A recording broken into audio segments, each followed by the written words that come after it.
প্রথমে কত সাহাবী নিজের সর্বস্ব ত্যাগ দিয়েছেন।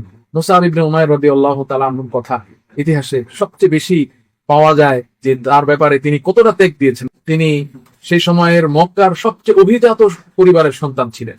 ও আভিজাত্যের নমুনা কেমন ছিল, যে বর্তমানে পৃথিবীতে যেমন দামি দামি জুতার ব্র্যান্ড আছে, এডিডাস, নাইকি, তো ওই সময়ে দামি জুতার ব্র্যান্ড ছিল ইয়ামানি জুতা।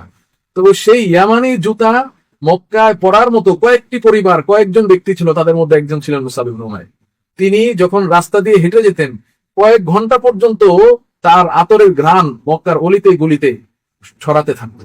এতটা আদরের দুলাল ছিলেন, এতটা সেলিব্রিটি ছিলেন। তিনি যখন আতর দিতেন, পারফিউম দিতেন, তার পারফিউমের ঘ্রাণ নিয়ে মক্কার যুবকদের মধ্যে আলোচনা শুরু হয়ে যেত, গসিপ শুরু হয়ে যেত। আজকে কি আতর দিয়েছে, কালকে কি আতর, তার এই আতরটা সুন্দর, এই আতরটার ঘ্রাণটা সুন্দর।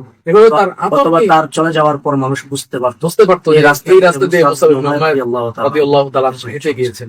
কিন্তু এই মানুষটা ইসলামের দাওয়াত পাওয়ার পরে, আল্লাহর রাসূলের হাতে ইসলাম গ্রহণ করার পরে তার মা অনেক চেষ্টা করেছেন তাকে ইসলাম থেকে ফেরাতে, কিন্তু এক পর্যায়ে তিনি বললেন যে তুমি তোমার সব সম্পত্তি নিয়ে যাও, আমি আমার কোনো দাবি রাখলাম না, তুমি তোমার সব সম্পত্তি নিয়ে যাও, শুধু আমাকে মুহাম্মদের কাছে ফেরতযোগ্য হন।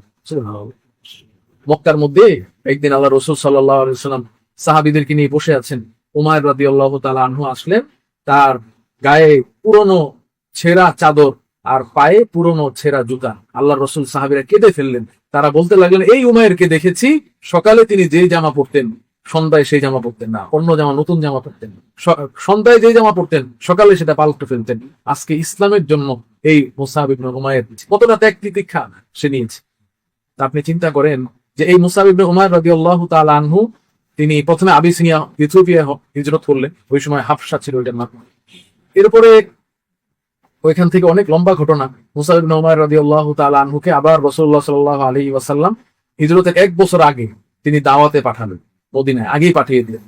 এই মুসআব ইবনে উমাইর খেয়ে না খেয়ে তিনি কোরআন শিক্ষা দিলেন, মানুষকে দ্বীনের শিক্ষা দিলেন, সবাই অনেককে ইসলাম ধর্মে দীক্ষিত করলেন। তিনি এতটা ত্যাগ তিতিক্ষা এবং আত্মবিসর্জন দিয়েছেন ইসলামের জন্য।